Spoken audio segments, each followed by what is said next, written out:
Hello students, welcome in this online class. I have started the online class of biology so that the chapters which I could not teach you in offline mode, I want to teach you in online. If you see the video, you will find that it is very easy for you, and you will find that the chapter we have started today, we are going to start the chapter. This is chapter 12, respiration in plants. In this respiration in plants, we shall discuss today what we have discussed in chapter 11. Chapter 11, it was for photosynthesis in higher plants. Chapter 12 tells what is respiration in plants. So we shall understand today this chapter, and you will find it very easy, very interesting. So let us start our notes. Just I in first video that was not successful, and I started writing the notes for all students. If you have any confusion or if you have any doubt, you may write in comment section. I will certainly respond to your comments. If you find it interesting and find it easy, main motto of my teaching is to make the biology very easy for all students. There should be no complexity. And specially in this physiology topic, physiology में first में हमने chapter 11 में photosynthesis पढ़ा, बहुत कुछ पढ़ा वहाँ पे हमने, लाइट रिएक्शन पढ़ा, डार्क रिएक्शन पढ़ा, साइक्लिक नॉन साइक्लिक फोटोफॉस्फोराइलेशन पढ़ा. तो फोटोसिंथेसिस का सबसे पहले हमने डिफिनीशन पढ़ा था, जिसमें डिफिनीशन में हमने एक वर्ड यूज किया था anabolic. I had used anabolic word. Why anabolic में क्यों, क्या होता है कि फॉर्मेशन होता है, क्योंकि इसके नाम से ही पता है, फोटो मीन्स लाइट और synthesis means to make, to manufacture, और फोटो मीन्स लाइट, मीन्स कि कुछ बन रहा हो यहाँ पे. But respiration is just opposite to photosynthesis, जहाँ पे कॉम्प्लेक्स सब्सटेंसेस फॉर्म्ड हो रहे थे, कहाँ, फोटोसिंथेसिस के प्रोसेस में. बट इन रेस्पिरेशन के प्रोसेस में क्या होता है, ये फोटोसिंथेसिस में कॉम्प्लेक्स सब्सटेंसेस ब्रेक डाउन हो जाते हैं, और इसलिए इनको क्या बोला जाता है, कैटाबॉलिक प्रोसेस. इसलिए इनको क्या बोला जाता है, कैटाबॉलिक. Anabolic and catabolic. तो एनाबॉलिक है फोटोसिंथेसिस और रेस्पिरेशन हो गया कैटाबॉलिक प्रोसेस. तो अगर हम रेस्पिरेशन के डिफिनेशंस पे जाएंगे, फोटोसिंथेसिस के डिफिनेशंस में हमने गया था, तो photosynthesis is an anabolic process in which complex substances like glucose are formed by the four components like water, CO2, sunlight, chlorophyll था, oxygen is released था. Here in respiration you will find that oxygen is consumed, whatever is formed in the photosynthesis. photosynthesis के process में जो भी products बनते हैं, तो I am telling you that कि वो utilize होते हैं यहाँ पे. जैसे respiration में अगर हम लोग photosynthesis की अगर definition भी लिख लें एक बार, तो बेहतर होगा. 6CO2 + 12H2O हम लोगों ने बार बार पढ़ा है. इसको आप जितनी बार रिएक्शंस को लिखेंगे उतनी आपके कंफ्यूजन्स क्लियर रहेगी, and you will not to bother for the things that there is complex chapters. Sunlight, chlorophyll, and it was formed C6H12O6.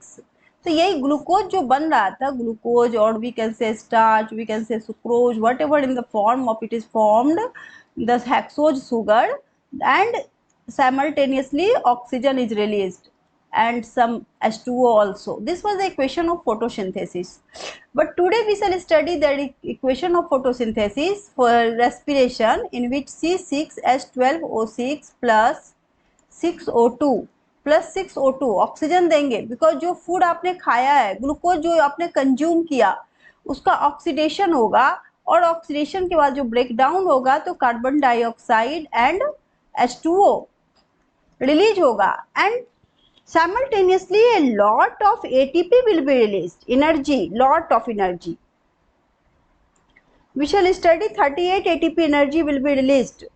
अगर हम बाद में पढ़ेंगे इसको कि कितनी एनर्जी रिलीज होती है, तो हमारे एक्टिविटी के लिए जितनी एनर्जी हमें चाहिए, सारी एनर्जी हमें रेस्पिरेशन के प्रोसेस से मिलता है, न कि हमें केवल फूड को कंज्यूम करने से मिलता है. आप फूड कंज्यूम कर लिए, बट फूड को कंज्यूम करने के बाद क्या है, फूड का ऑक्सीडेशन नहीं होगा. अगर आपको ऑक्सीजन नहीं प्रॉपर मिल पाया, then food will not it will not be broken down, it will not be oxidized, and you can't get energy. So all the energy that you get by the process of respiration. So in respiration, though two things are very important to you for you to study. One is, first will be breathing. Breathing क्या है? Breathing is something different from the respiration. Breathing is inhale and exhale. Means आप जब oxygen लेते हो और CO2 को release करते हो तो इसको inhale, taking of oxygen and releasing of CO2, releasing of CO2 and taking of oxygen is inhaling. तो आप अब रेस्पिरेशन क्या है? तो आपने तो ऑक्सीजन लिया, इस प्रोसेस को इनहेल हमने कहा, लेकिन अगर हम देखें कि रेस्पिरेशन क्या है तो हम जानेंगे कि ये बहुत ही एक कॉम्प्लेक्स प्रोसेस है. तो हम रेस्पिरेशन के लिए एक अच्छा डेफिनेशन लिखने जा रहे हैं, आप लोग इसको जरूर याद कर जाइएगा.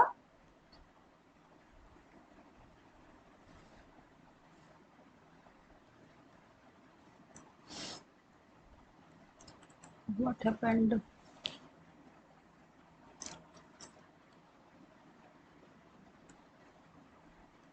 Okay. रेस्पिरेशन, आप डेफिनेशन याद रखें. Respiration is the biological oxidation of, this definition is very important and very concise, of carbohydrate which results, क्या होता है इसका? तो which results into the release of CO2, H2O and energy. तो हमें तीन चीजें मिलती है, कार्बन डाइऑक्साइड मिलता है, वाटर मिलता है और एनर्जी मिलता है, लॉट ऑफ एनर्जी. तो रेस्पिरेशन क्या है? What is respiration? It is the carbohydrate का ऑक्सीडेशन है. तो इसे हम अपने इक्वेशन से इसको क्लियर कर लेते हैं कि ये कैसे होता है ऑक्सीडेशन. तो respiration is of two types, you will find.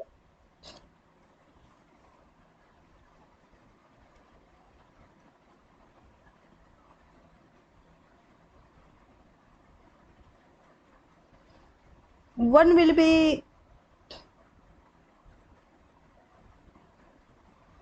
aerobic and another will be anaerobic respiration.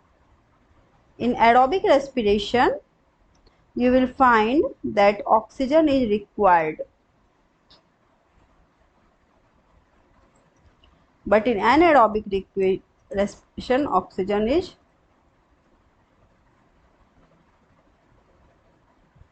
not required. In very easy language I teach you, so that you don't feel that there may be some complex topics. So the phase of respiration, the process of respiration is completed in how many phases?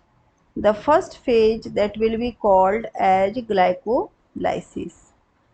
The another phase will be called as Krebs cycle. In glycolysis, there will be no need of oxygen, but in Krebs cycle, there will be need of oxygen. Location, cell के किस organelle में होता है? तो we have to know that, आप पहले पढ़े हैं कि photosynthesis takes place in the chloroplast. You know, only green plants can prepare the leaf prepare food by the process of photosynthesis, and the process of photosynthesis occurs inside the chloroplast. But for respiration, it occurs inside the, if we say that this is the cytoplasm, so this will be cytoplasm, and inside the cytoplasm we shall find another organelle like mitochondria, if we say.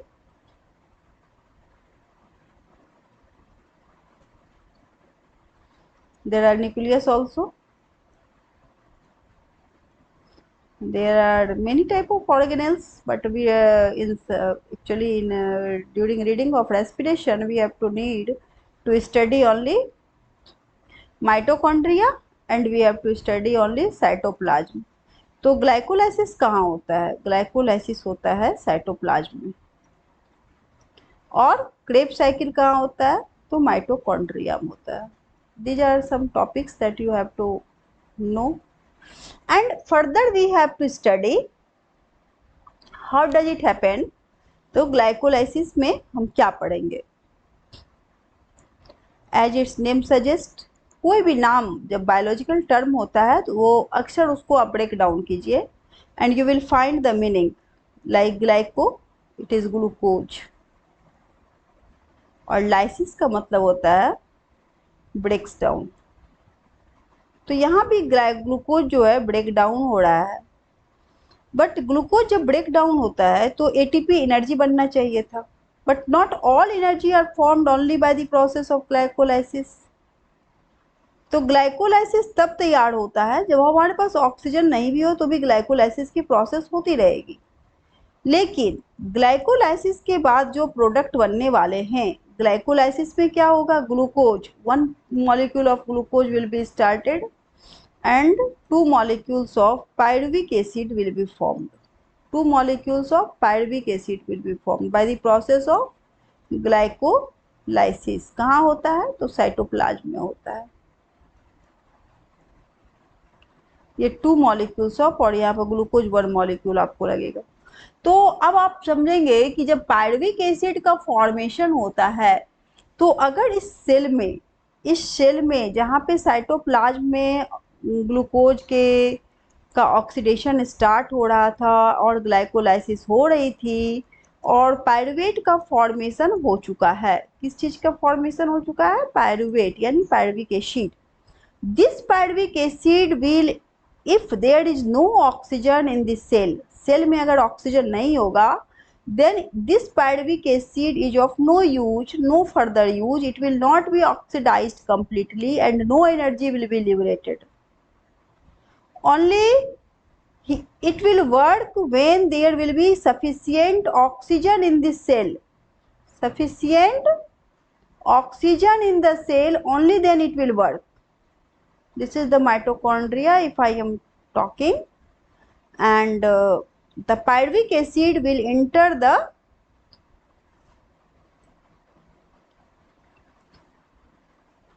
now pyruvic acid is going inside the mitochondria. Here you will find that the process of respiration, the Krebs cycle will started. यहाँ पे क्या हो जाएगा? अब Krebs cycle होंगे। Krebs cycle कब होगा? When there will be sufficient oxygen in the cell. When there will be sufficient oxygen in the cell, only then pyruvic acid will go for further oxidation and gives all the ATP, complete ATP of energy. So these two things are summarized, that how glycolysis and Krebs cycle are followed one by another. So you have to learn the definition of glycolysis. You have to learn the equation respiration definition, the equation of respiration, and the third one that I am going to teach you, that is the respiration glycolysis की definition. So what is the definition of glycolysis, that you will read, and if you want to write then you can write it also.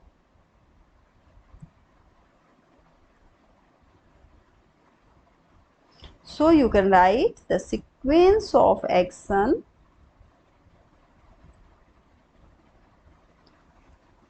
which converts one molecule of glucose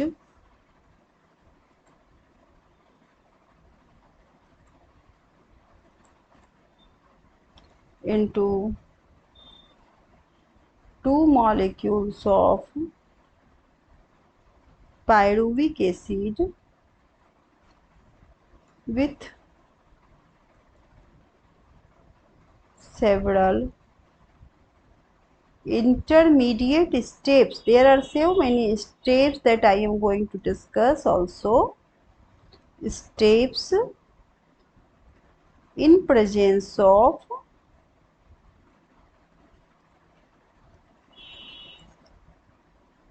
several enzymes is called glycolysis. So this is the important definition for the students who are reading biology and who are reading respiration. You must learn it. दूसरा topic हो गया it occurs in glycolysis कहाँ पे होता है तो it always occurs in cytoplasm main topic हो गया and it occurs in absence of oxygen. No oxygen is required. No oxygen is required for glycolysis.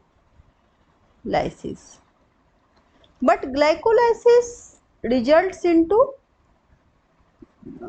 it does not give complete energy. It gives less energy. Glycolysis does not give complete energy. But after glycolysis, what happens? After glycolysis, if there is no oxygen in the cytoplasm, in the cell, the pyruvic acid will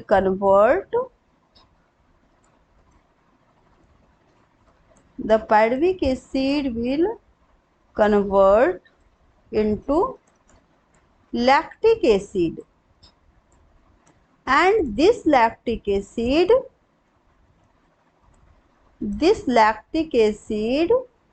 causes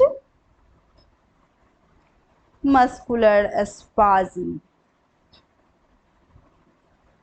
This is the important question.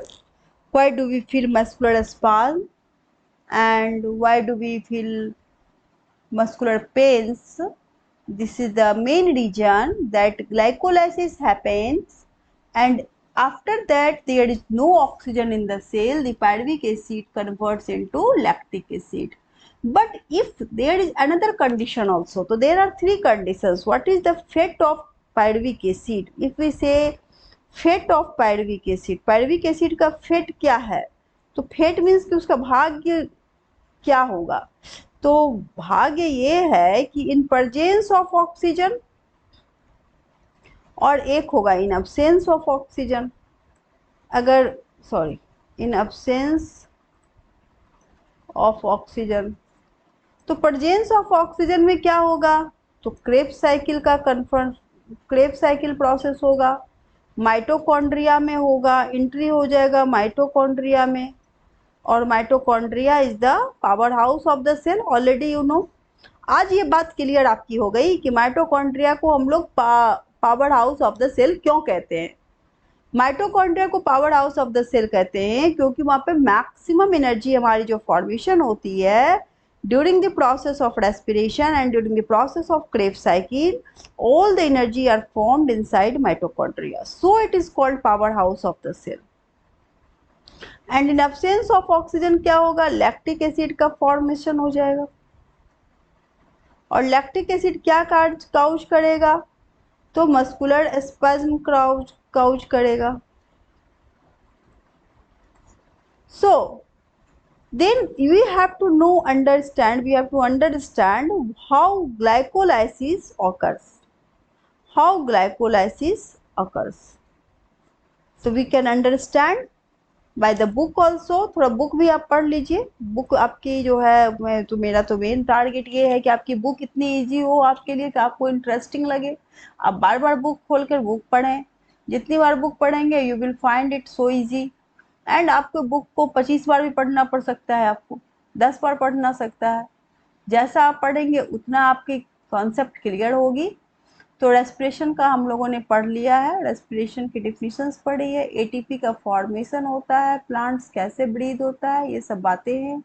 Glycolysis है, glycolysis को जब split करेंगे, अच्छा इसको definitions को, yes EMF है इम्बेडेन ऑटोमेयर of और जे पारानस, EMP pathway भी कहते हैं इसको हम, फोटोसिंथेसिस ग्लाइकोलाइसिस को हम क्या कहते हैं, ईएमपी पाथवे। अब ये जो प्रोसेस है आप आराम से देखिएगा, आप इसको बहुत अच्छे से टेबुलर फॉर्मेट है, आप इसको समझ सकते हैं कि स्टेप वाइज हम चलेंगे और हम किस तरह से लास्ट में जाएंगे तो नीचे देखेंगे कि वहाँ पायरुविक एसिड का फॉर्मेशन होता है। तो सबसे पहले ग्लूकोज जो होता है, वही आप देख रहे हो कि glucose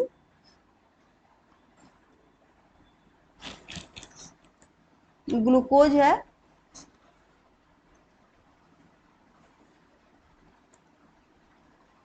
this is glucose 6 carbon compound, ये चेंज होता है ग्लूकोज 6 फॉस्फेट में और एटीपी चेंजेज इनटू एडीपी, यानी एटीपी का कंजम्पशन हो रहा है, यहाँ पे एटीपी का कंजम्पशन हो रहा है, ना कि फॉर्मेशन हो रहा है।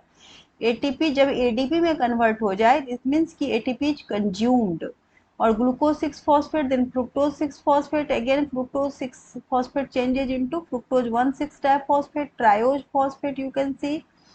तो ट्रायोज फॉस्फेट यहाँ पर रिवर्सिबल रिएक्शन बनते हैं, dihydroxy acetone phosphate, triose phosphate, glyceraldehyde 3 phosphate and dihydroxy acetone phosphate, जो 3 कार्बन कंपाउंड है ये रिवर्सिबल होंगे। तो हम थोड़ा सा बुक अलावे हम लोग नोट्स पे ज़्यादा फोकस करना चाहेंगे कि आप इसको समझते चलिए कि कैसे ग्लाइकोलाइसिस होता है। ग्लाइकोलाइसिस का दूसरा नाम हम EMP पाथवे, 3 तरह के साइंटिस्ट, 3 व्यक्ति, 3 साइंटिस्ट ने इसको डिस्कवर किया था, इसलिए यहाँ इनका नाम पड़ गया है, इस साइकिल का नाम इम्बडेन, मेयरहॉफ एंड पारानस, ये तीनों साइंटिस्ट के नाम थे। इन तीनों के नाम पे इसका नाम EMP पाथवे भी कहा जाता है। ग्लाइकोलाइसिस का दूसरा नाम क्या है? ग्लाइकोलाइसिस का दूसरा नाम बच्चे लोग क्या है? ग्लाइकोलाइसिस का दूसरा नाम EMP पाथवे है। Glycolysis is also known as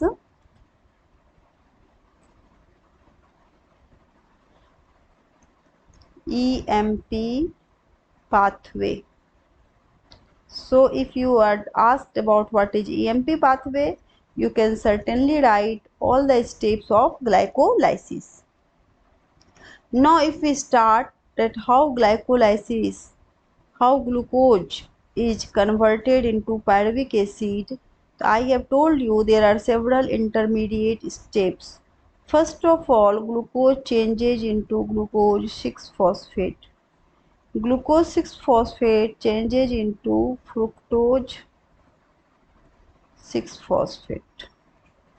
जब ग्लूकोज 6 फॉस्फेट में चेंज होता है और फ्रुक्टोज 6 फॉस्फेट, फिर फ्रुक्टोज 6 फॉस्फेट जब चेंज होता है तो फ्रुक्टोज 1,6 डाइफॉस्फेट में चेंज हो जाता है।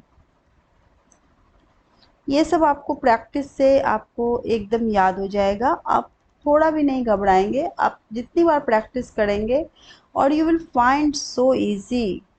Now triose phosphate, triose phosphate में 2 तरह की बातें आएगी, एल्डिहाइड भी बनेगा और ट्रायोज फॉस्फेट, ये भी ट्रायोज होगा और वो भी ट्रायोज होगा, triose phosphate. Here you have to write one thing more, कहाँ पे एटीपी का कंजम्पशन हो रहा है, ये बात हमेशा ध्यान देना है, क्योंकि एटीपी का कंजम्पशन अगर आप नहीं लिखेंगे तो वो सही नहीं होगा, इसलिए यहाँ पे लिखना होगा आपको एटीपी चेंजेज इनटू एडीपी। जैसे ही आप ये बात समझ जाइए, एटीपी जब ब्रेक डाउन होता है तो एडीपी में टूटता है, तो यहाँ पर जैसे ही एडीपी आप देख रहे हो, एडीपी टूट रहा है, एटीपी बन लग रहा है, यानी कि कॉम्प्लेक्स एटीपी एक कॉम्प्लेक्स हाई एनर्जी बॉन्ड है, वो ब्रेक डाउन हुआ एडीपी में, इट मीन्स कि 1 एटीपी इज कंज्यूम्ड हियर, ठीक है। फिर हमको यहाँ पर एक इंजाइम कौन सा लगा था, तो यहाँ पर एक इंजाइम लगा है एल्डोलेज। अब फ्रुक्टोज 6 फॉस्फेट के टाइम में भी यहाँ पर एक एटीपी का कंजप्शन है, वो एटीपी भी एडीपी में कन्वर्ट हो गया। तो यहाँ पर हम देख रहे हैं कि 2 स्टेप्स में आपको सीरियल नंबर 1 रिएक्शन नंबर 1 याद रखना होगा।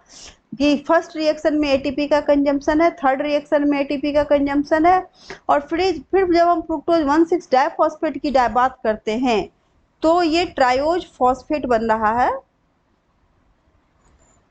एक तो बन रहा है डाईहाइड्रोक्सी एसीटोन फॉस्फेट,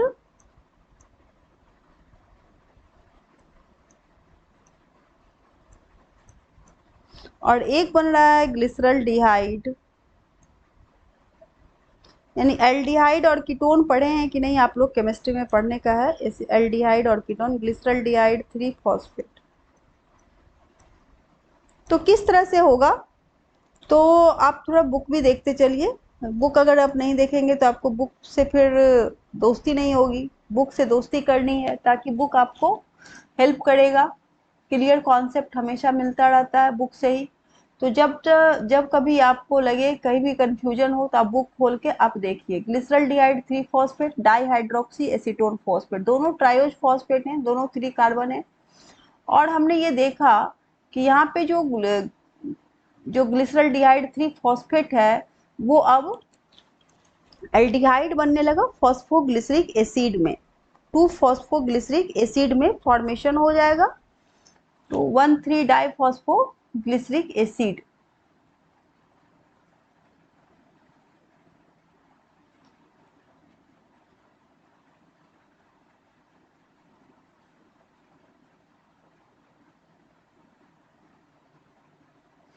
यहाँ पर हम लोग देख रहे हैं ग्लिसरल्डिहाइड 3 फॉस्फेट है। आप ये रिवर्सिबल रिएक्शन है, डाईहाइड्रोक्सी एसीटोन फॉस्फेट और ग्लिसरल्डिहाइड 3 फॉस्फेट। तो आप हम इसको देख रहे हैं कि यहाँ पर से जब कन्वर्ट होता है ग्लिसरल्डिहाइड 3 फॉस्फेट तो ये बना सकता है 1,3 डाइफॉस्फो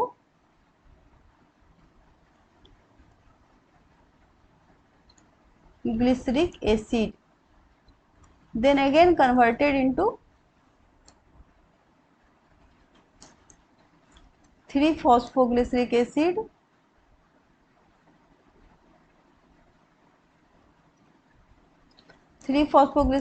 converted into 2 phosphoglyceric acid,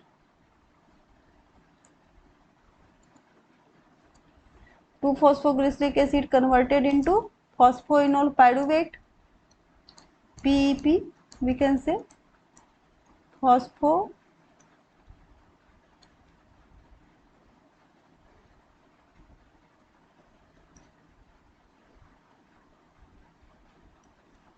and phosphoenol pyruvate finally converts into pyruvic acid, or we can say pyruvate.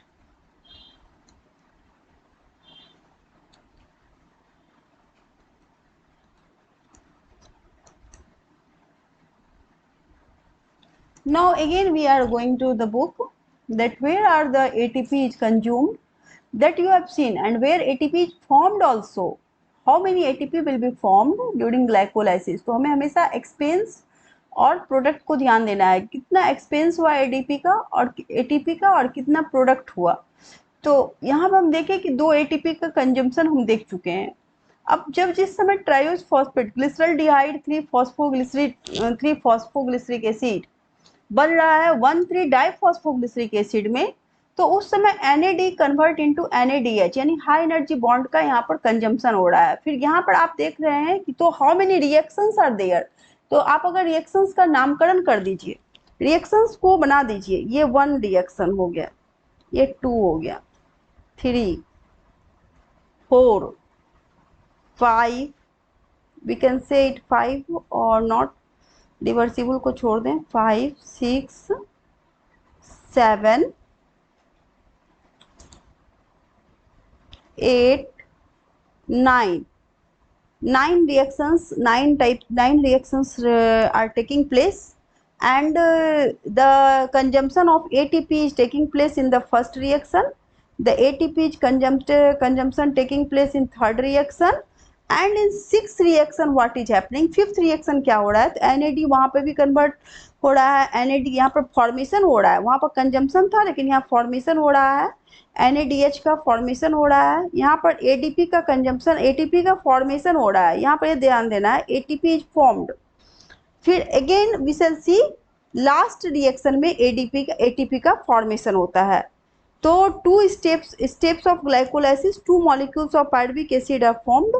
तो किस तरह से आपने देखा कि 9th नंबर के रिएक्शंस में और 6th नंबर के रिएक्शंस में एटीपी का फॉर्मेशन हुआ है, और 5th रिएक्शन में एनएडी को हम लोग पढ़ रहे थे। तो अगर हम अपने नोट्स पे चलें तो नोट्स में जैसा हमने पढ़ा, तो नोट्स में हमने क्या पढ़ा कि नोट्स में भी हमको देखना होता है, सब कुछ अपना क्लियर अपना होना चाहिए, आप लोग को समझना ज़रूरी है। तो जो सीरियल्स हम देख रहे थे 1 2 3 4, यहाँ पे 1 3 डाइफॉस्फोग्लिसरिक एसिड जो बन रहा है, यहाँ पे हम देखेंगे कि NAD जो है ये कन्वर्ट हो रहा है NADH2 में। तो ये हाई एनर्जी बॉन्ड है, यहाँ ये फॉर्मेशन हो गया, और 1 NADPH2 1 NADPH इक्वल टू, जानते हैं आप 3 ATP होता है। तो 1 NADPH इक्वल टू 3 ATP। अगर हम 1 ATP की बात करें, आप कहीं से सोर्स से पढ़ा पूछिए, 7.6 किलो कैलोरी एनर्जी पाया गया है। तो आप समझ लीजिए कि यहाँ पर 2 ATP का कंजम्पशन हुआ, जहाँ पे हमें 3 ATP हमें दिख रहा है कि यहाँ पे फॉर्मेशन हो गया NADH2 का, और again 1 ATP is formed while 3-phosphoglyceric acid is converted to 2-phosphoglyceric acid and phosphoenol pyruvate is converted। यहाँ पे फिर आपको ADP converted into ATP, यहाँ पे ATP का फॉर्मेशन हो रहा है, ये फॉर्मेशन हुआ। तो how many ATP are formed during the glycolysis and how many ATP will be formed during the Krebs cycle? That will be a question for you. You will find it out, okay? And if you find it out, then you will find it is very easy। कैसे हुआ है तो वो भी हम बताएंगे आपको।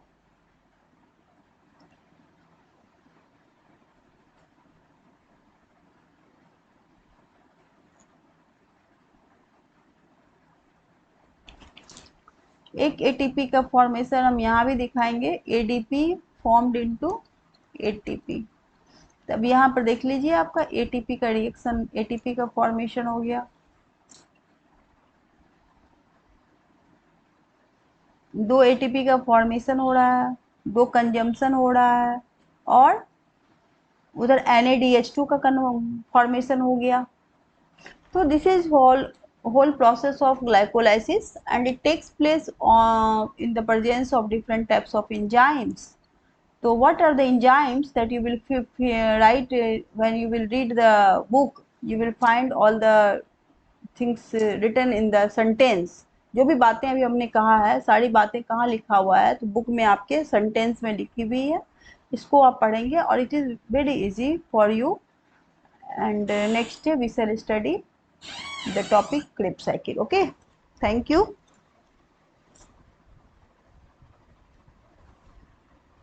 Big thanks for watching the video, must watch, and I will bring new video every day for biology is easy। Biology is always easy। okay, thank you।